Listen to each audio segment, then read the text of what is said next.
할렐루야, 주 안에서 평안하셨습니까? 문은석 목사입니다. 이 시간에는 잠언 심화강의 45번째 시간으로 잠언 11장 16절로 23절의 말씀을 강의하겠습니다. 은혜가 되셨으면 좋겠습니다. 잠언 11장 16절로 23절에는 유덕함, 인자 등 인간의 기본 선에 대한 것과 의인과 악인의 대조에 대한 말씀입니다. 본문에서는 근면함으로써 재물을 얻는 남자와 유덕함으로써 존영을 얻는 여인을 대비시킴으로써 의도적으로 훌륭한 덕목인 근면보다도 나은 유덕의 우월함을 부각시켜주고 있습니다. 남자는 근면함으로써 재물을 얻어야 하고 여자는 유덕함으로써 존영을 얻어야 된다는 교훈을 주고 있는 것입니다. 우리는 하나님 앞에 근면하다라는 평가를 받아야 됩니다. 이 평가는 먼저 남자가 받아야 되는데 이 평가를 받고 난 이후에 재물을 얻을 수가 있다고 말씀합니다. 그리고 여자는 유덕함으로써 존영, 영광을 얻는 자가 되어야 한다는 교훈을 주고 있는 것입니다. 16절에 보면 유덕한 여자는 존영을 얻고 근면한 남자는 재물을 얻는다고 말씀합니다. 인생의 진정한 가치는 외면이 아닌 내면의 성숙함과 유덕함에 있습니다. 여기 유덕이란 단어가 hen이라는 단어인데 이 단어의 어근을 찾아 올라가면 호의를 가지다, 동정심을 가지다, 긍휼히 여기다, 은혜를 주고 친절을 베푼다는 의미가 들어 있습니다. 이러한 모습은 외적 아름다움이 아니라 도덕적 성품을 말합니다. 이런 여인은 지혜로워서 어떤 어려움도 인내하며 슬기롭게 이겨나갈 수 있는 현숙한 여인인 것입니다. 이런 여인에게 주어지는 것은 존영입니다.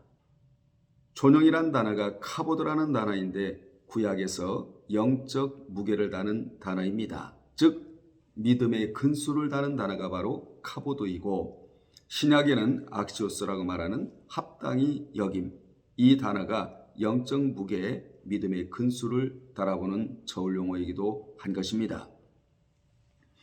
이 존영, 카보드는 존귀하다, 명예나 영광을 얻다, 풍성하다, 부하다 라는 뜻입니다. 그러므로 본문을 직역하면 은총의 여자는 영광을 받을 것이다. 이것이 바로 원문이 주는 교훈이기도 합니다. 원문의 말씀이기도 합니다. 본절에서 근면한 남자는 재물을 얻고 유덕한 여자는 존영을 얻는다는 교훈을 우리 모두 잊지 말아야 될 것입니다. 17절에 보면 인자한 자는 자기의 영혼을 이롭게 하고 잔인한 자는 자기 몸을 해롭게 하느니라 라고 말씀합니다. 본절을 의역하면 사랑하는 자, 즉 인자를 베푸는 자는 자기의 생명을 이롭게 하지만 반대로 잔인한 자는 자기 몸을 해롭게 한다는 것입니다. 본절에서 인자한 자의 경우에는 영혼적 생명을 이롭게 하지만 잔인한 자의 경우에는 몸을 해롭게 한다고 표현한 것은 결국 이들의 성품이 그들의 삶에 미치는 영향력을 부각시키기 위한 것이라 할 수 있습니다.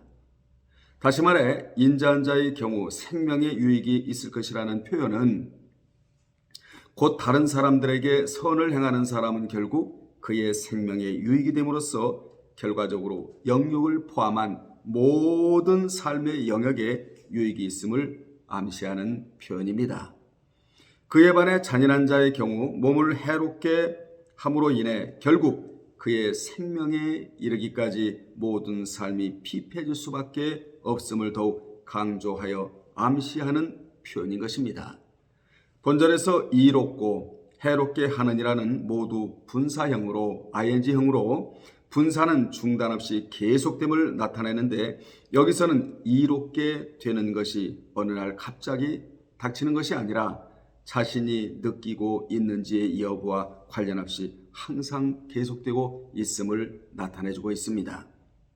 18절에 보면 악인의 싹은 허무하되 공의를 뿌린 자의 상은 확실하니라 라고 말씀해주고 있습니다.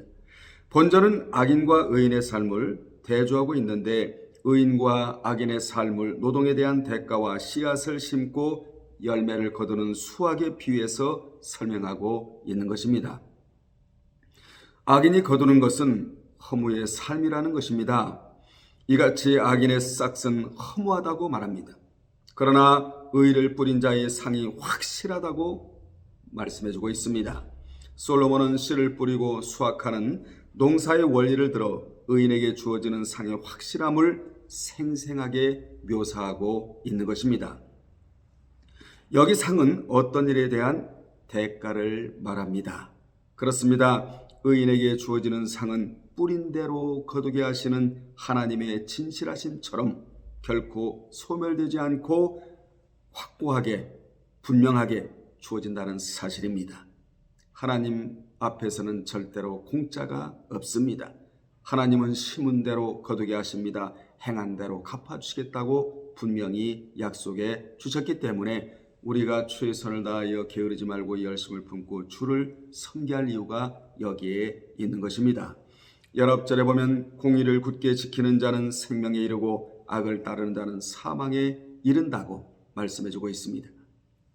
본절은 공의를 굳게 지키는 자와 악을 따르는 자가 대응을 이루고 생명에 이르고와 사망에 이르느니라가 대응을 이루는 완전한 반대의 대구법을 사용하여 공의를 견지하고 그것을 확고하게 붙드는 자의 삶의 자세를 취하는 자는 생명에 이른다는 것입니다.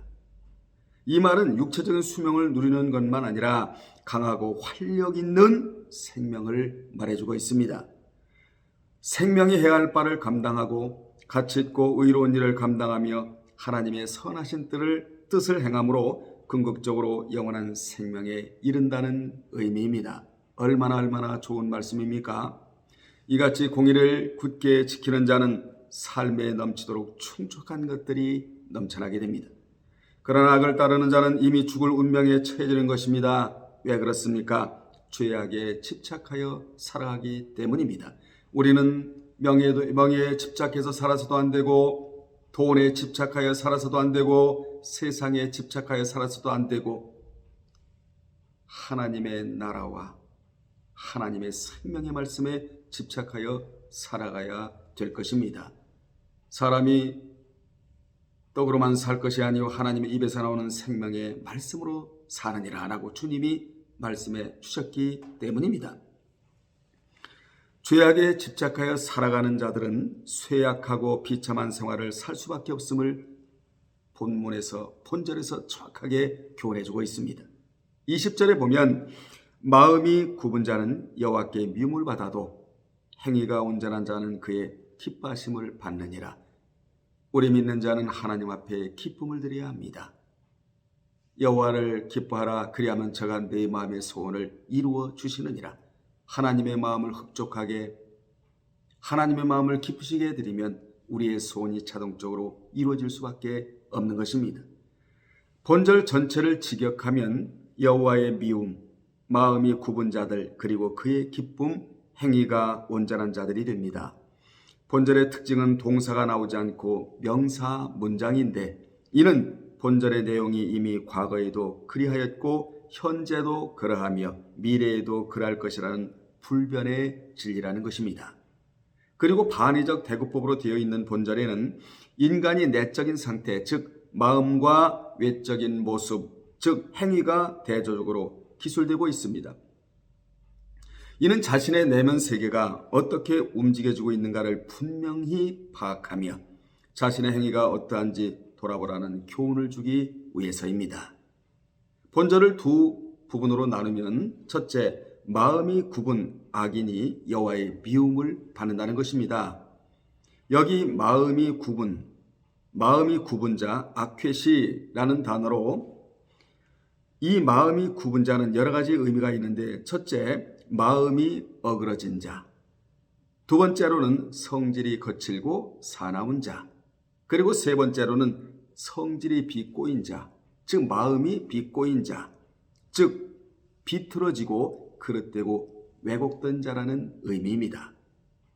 여기 미움, 토에바, 미움은 싫어하다, 증오하다, 두렵게 하다, 경시되다, 경멸을 받다라는 의미입니다. 본절에서는 하나님을 거부하고 진리를 배격하는 왜곡되고 그릇된 마음의 소유자인 공의로운 여호와로부터 증오와 멸시의 대상이 된다는 뜻을 전달하기 위해서 이 단어가 여기에 들어오는 것입니다. 두 번째, 행위가 온전한 자들이 하나님을 기뻐하심을 받음이라. 하나님에게 기뻐하심을 받는다는 것이지요. 하나님이 기뻐하심을 받는 그러한 부분은 어떤 부분이냐? 행위가 온전한 자들을 통하여 하나님이 기뻐하심을 받는답니다.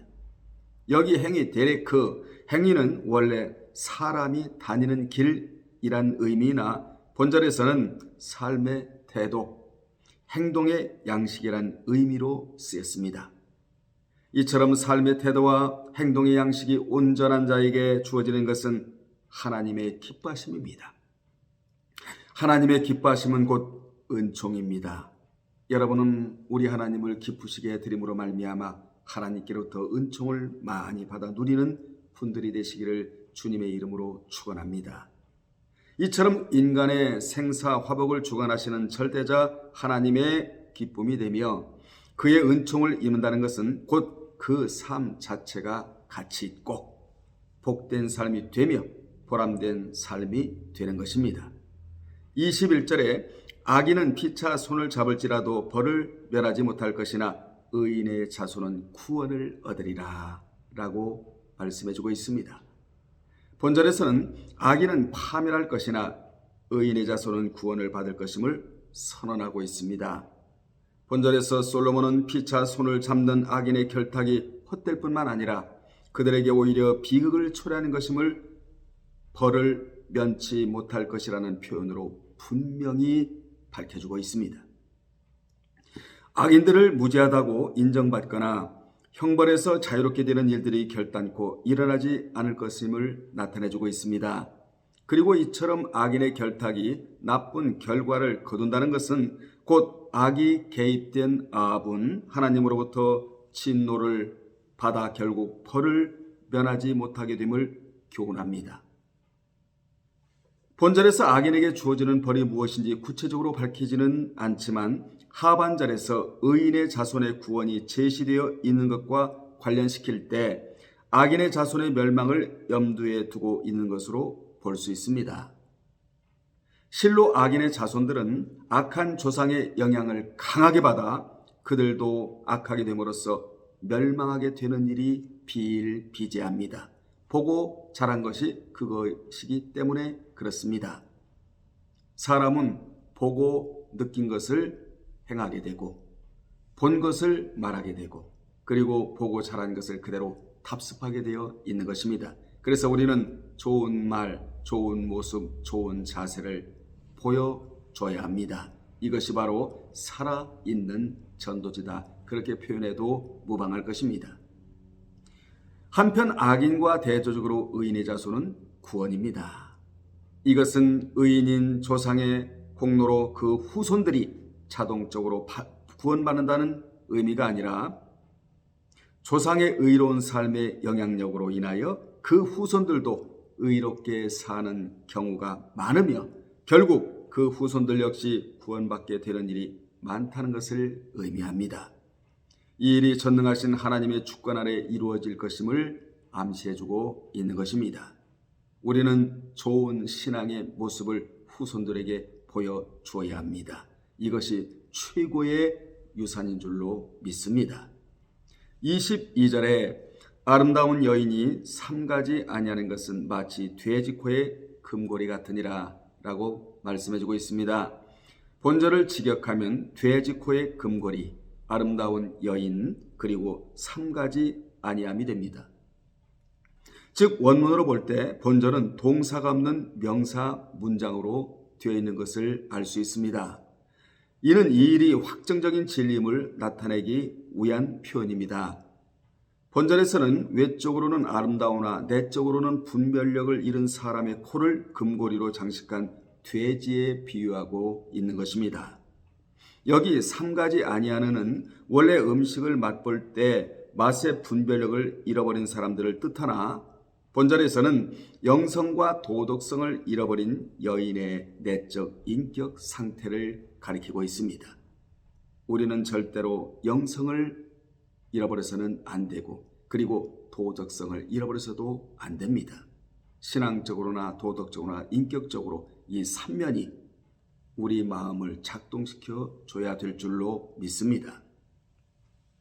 이처럼 외적인 화려함에 비해 내적으로는 분별력을 잃은 부조화스러운 모습은 코를 금고리로 장식한 돼지와 비견됩니다. 지혜가 없는 아름다움은 그 아름다움과 비교되어 지혜 없음이 더욱 선명하게 드러납니다.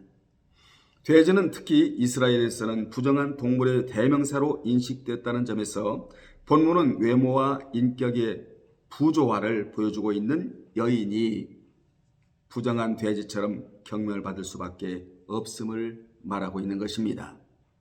본절이 주는 교훈은 크게 세 가지로, 첫째, 외형적 화려함이 그의 인격의 화려함과 동일시되지 않는다는 것과, 그리고 두 번째로는 인격적 삶의 축복이란 내외적으로 조화를 이루어야만 한다는 것과, 그리고 세 번째로는 인간의 판단의 기준을 외적 화려함에서 찾아서는 안 된다는 것입니다. 사무엘상 16장 7절을 참조하시기 바랍니다. 23절입니다. 의인의 소원은 오직 선하나 악인의 소망은 진노를 이룬다고 말씀해주고 있습니다. 본절은 의인의 소원과 악인의 소원이 평가되고 있는데, 본절에서 의인의 소원과 악인의 소원을 병행시킴으로써 이것이 바로 인간이 바라고 갈망하는 기본적인 성향임을 보여주고 있습니다. 즉, 악인이든 선이든 인간은 누구나 바라는 것이 있기 마련이라는 것이지요. 문제는 그 바람이 바른 것이냐 혹은 헛된 것이냐입니다. 이와 관련해 본절에서는 소망 또는 소원이 선한 것일 수도 있으며 진노일 수도 있다는 사실을 통하여 소망의 윤리성에 대해 교훈해주고 있습니다. 그리고 성경은 바른 소원을 가졌을 시 그것을 성취하신 분이 하나님임을 보여주며 열왕기하 19장 31절입니다. 이와 동시에 악인들의 소원은 허탄한 것이며 도리어 그 자신을 파멸에 이르게 하는 것임을 지적합니다. 에스더 7장 7절 그리고 10절 시편 7편 15절을 여러분 참조하시기 바랍니다. 에스더 7장 7절 그리고 시편 7편 15절을 참조하시기 바랍니다. 그런데 여기서 선하다는 것은 그 결과만이 선하다는 의미는 아닙니다. 여기서 선하다는 토부는 그 자체가 도덕적이라는 의미와 그 과정이 순탄하다라는 의미와 그 결과 유익하다라는 의미를 동시에 지니고 있기 때문입니다.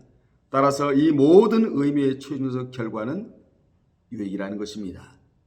결론 내리겠습니다.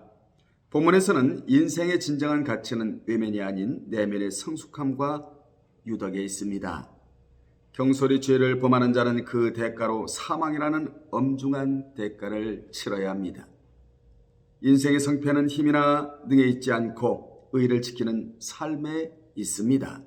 또한 우리의 구원과 승리는 얼마나 막강한 화력을 소유하고 얼마나 강력한 군대를 소유했느냐에 있는 것이 결코 아닙니다. 구원과 승리의 여부는 오직 하나님으로 나의 편이 되게 하는 것에 달려 있는 것입니다. 우리는 사탄과 악인의 강력한 진과 공격을 이기고 인생의 승리자로서 서야 하는데, 그리하려면 무엇보다도 의로운 삶을 살아야 합니다. 악한 인생이 소유한 재물과 힘은 결코 하나님 앞에 헛되고 헛된 것에 불과하다는 사실을 오늘 시간 깊이 깨닫고 오직 의로운 삶을 통해 구원과 승리를 얻는 여러분들이 되시기를 주님의 이름으로 축원합니다. 다음에 또 전해드리겠습니다. 주님 안에서 평안하십시오. 할렐루야.